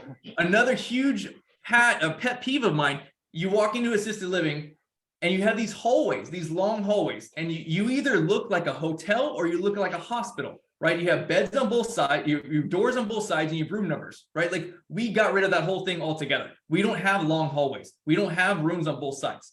So we still have like 8 rooms on this side and 8 rooms on this side. But what we did is we built in, the rooms are only on one side of the hall, right? We have a 6-foot hall. You have like 2 beds, so it's about 25 feet. And then we kicked the bedrooms back out another 7 feet, and we built in like a separate room there, which is like our garden room. So imagine you're walking down the hall. There's only rooms on one side, and you have a 10-foot glass wall on your right side with a garden on the outside, and then the bedrooms on the left side. And then you have like these, couches and chandelier and stuff like that. So you're literally like walking through like a garden room past a literal glass wall that's 42 feet long, 10 feet high, with a garden outside, and then a few more rooms back there. And then the same on the other side, instead of the garden room, it's more masculine looking, and it's the built-in library. So same thing, 6-foot hallway, push back another 7 feet with a library room, a little bit more masculine in color with some of the darker woods. And then same kind of thing, like all glass wall, and it's gonna be so gorgeous. I'm really excited about this. Oh, and every bedroom has their own accent wall. So behind the bed, there's a custom accent wall. You can see it's gonna be the same one on our existing facility on the virtual tour. But on the opposite side, we position all the rooms so you can put the furniture exactly where we want them to go, not where the residents want them to go. So you clearly, like, here's the bed, and then the TV's already mounted on the wall, and then we have an electric fireplace with a whole like mantle thing built in right there. So every room has a chandelier, electric fireplace, TV built in, and then like a little like window bookshelf kind of thing. Beautiful. Yeah. So that's just a little bit of it. I love it. Yeah. Awesome. Is there any other final questions before we wind this down? Nope. Okay. Well, let me go ahead and I think I have one last thing here, which is let's just put that link back up again and make sure everybody has access to Brett's offer tonight. It's great information, Brett. You did an awesome job. I hope it helps people. Thank you, Brett. You're welcome. So Brett at palm.university. Maybe because people that see this recording won't see that. Brett, if you want to share your screen one more time with that page. Of course. Yeah, 1 second, please.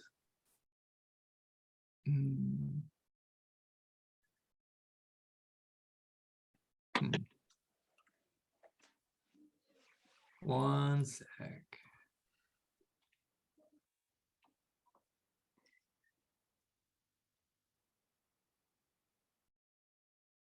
Yeah, I realize the recording people won't be able to see the chat. So Yes. we want to make sure they can get to this.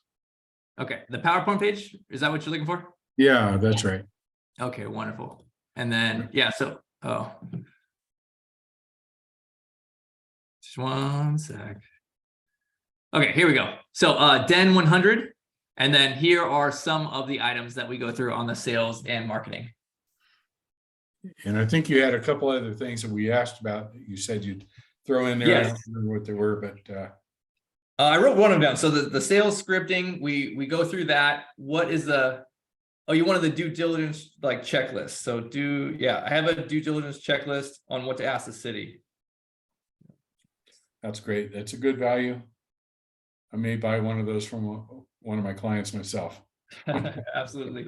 So it's all in here in the portal already. Email me and I'll respond. I'll shoot you the due diligence checklist separate. All right, terrific. Thank you, Brett. You're welcome. I'm glad to meet you all. Thank you. I wish you all amazing luck. Please email me if you have any questions or anything, and then check out Palm University. I have a bunch of videos here that I can kind of provide some more free value for y'all. Excellent. Thank you so much, Brett. You're welcome. All right, so I think in the interest of time, we'll probably just wrap it up instead of keeping it open, unless anybody has any questions that we have missed for Vern. All right, well, I'm going to say good night and see you all very soon. Thanks, everybody, for showing up. All right, thank you.